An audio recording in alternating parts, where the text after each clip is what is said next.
Форум народного единства, сделав заявление, вынес название слова о том, что абхазский народ не приемлет вассальной психологии и раболепия. Почему?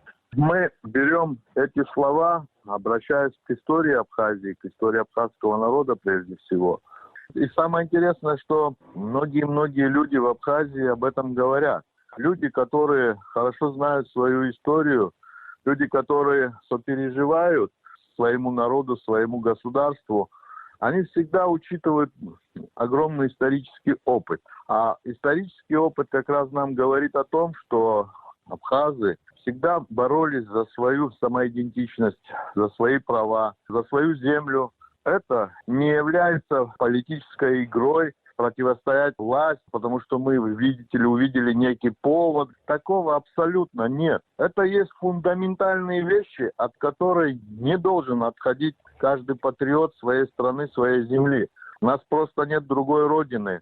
У нас есть наши репатрианты, которые разбросаны по всему миру. У нас есть родственные народы, которые проживают на Северном Кавказе в том числе.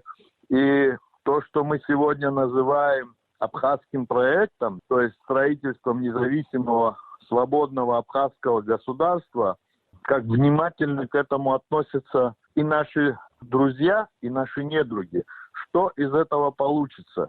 И если мы не будем соблюдать основополагающие принципы, тогда никакого абхазского проекта дальше существовать не может. Каким образом вопрос Пицунды и вопрос продажи недвижимости иностранным гражданам связан с абхазским проектом? Это неразделимые вещи. Вот что касается пицунского вопроса. Самое существенное, что стоит за этим. Озвучено было, что, оказывается, Пицунда является некой лакмусовой бумажкой, проверкой на вшивость. Значит, если мы решаем это положительно, за этим следует фактически легализация купли-продажи абхазской земли. Мы должны понимать четко, что вслед за продажей земли наступит полный конец абхазской государственности. Перейдя черту, мы не будем в состоянии быть хозяевами на своей земле. Будут другие хозяева. У любого другого хозяина будут другие интересы. Никогда никакой бизнес не сможет грамотно, четко и, самое главное, бережно относиться к своей земле, к своей родине. Дай волю, продадут все. Наши власти сегодня дали волю тем, кто готов делать деньги. Вы на минутку представьте себе, что начнется в Абхазии, когда, не дай бог, произойдет разрешение на куплю-продажу земли. Это Россия 90-х, если кто-то забыл. И здесь будет еще хуже. Здесь будут убийства, будут люди физически уничтожаться за кусок земли. Это должен понять и прочувствовать каждый, независимо от национальности. Не будут выбирать, ты русский, армянин или абхаз. Будут выбирать, насколько твоя земля представляет коммерческий интерес. Мы хотим загнать сами себя в точку невозврата. Представители общественности уже давно выступают. И заявления мы видим, и пресс-конференции, и брифинги, и публикации. Их очень много. А как реагирует на это все власть? И какие шаги вы ждете от власти? Что, по-вашему, они должны предпринять в этой ситуации? Рауль Джумкович Хачинбан на политсовете четко заявил, что в стране есть Конституция. И менять эту Конституцию, нарушать эту Конституцию никто не имеет права. Все, что до этого, все, что сейчас делает власть, она делает это скрытно. И если кто-то попытается скрытно поменять законы Республики Абхазия, а не поменяв законы Республики Абхазия, куплю-продажу земли, недвижимости, ряд вопросов основополагающих, фундаментальные вопросы государства, они не могут быть решены без законодательной базы. Что делает власть, как она реагирует? Слушайте, власть стоит во главе этого процесса, а как она может больше реагировать? Эта власть продвигала эти все идеи. Давайте вспомним все с первых дней. И сегодня, благодаря послу Российской Федерации, который в открытую выложил все карты, когда общество это услышало, знаете как, трудно комментировать то, с чем ты не согласен вообще никак в голове не укладывается. Что касается наших властей, молчание, вообще никакой реакции, не вызван посол для объяснений.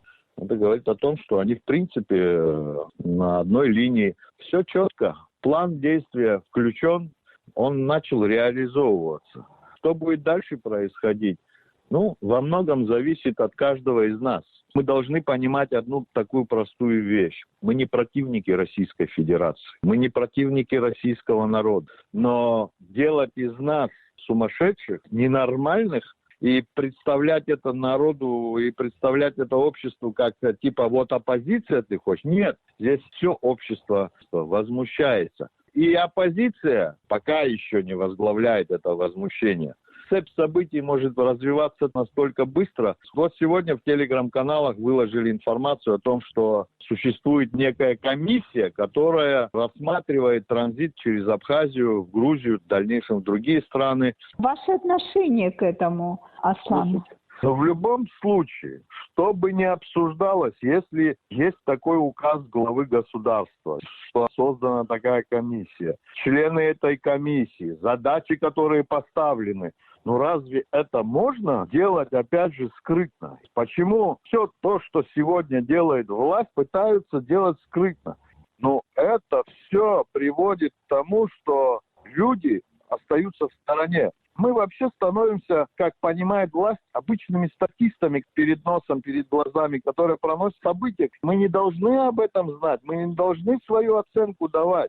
Политические деятели, которые видят себя в таком формате, в таком режиме, они рано или поздно плохо заканчивают. Если кто-то хочет остаться в истории Абхазии как предатель интереса абхазского народа, флаг им в руки. Ради государства, ради народа, ради спокойствия, стабильности, развития мы готовы участвовать на всех площадках. Но нас как не слышали ни тогда, 2 года тому назад, ни сейчас тем более. Вы упомянули некий план. Если можно, обрисуйте его контур. Как по-вашему, что это за план, в чем его суть? Первый такой проброс – это энергетика. Второй проброс – это госдача. Третий проброс, форелевое хозяйство. Четвертый, самое главное, к чему мы сегодня вышли, это купля-продажа земель, недвижимости и так далее и тому подобное. Вот те пункты, которые уже реально мы видим. Что за этим дальше последует? Транзит через Абхазию, еще чего-то. Нам с вами об этом становится известно постфактум, к сожалению. Мы же с вами понимаем, что 2 года не было послания президента к собранию, где хотя бы очертания неких планов должно было быть. Нет, это все как снег на голову, как сюрприз. Вот нам осталось сидеть и чесать репу. А какой сюрприз мы получим еще завтра? Если в конце концов есть у вас конкретный план, так озвучьте нам всем, что вы хотите, куда вы нас ведете. Но об этом же никто ничего не говорит. Вы спросили у ветеранов, вы спросили у тех, кто за это воевал, вы спросили у матерей, у сестер, кто потерял своих близких, родных. У кого вы спросили? И к чему вы это все ведете? Вы делаете миллиарды, миллионы, вы потом будете входить в элитный клуб где-то там за границей, далеко. А здесь что будет происходить?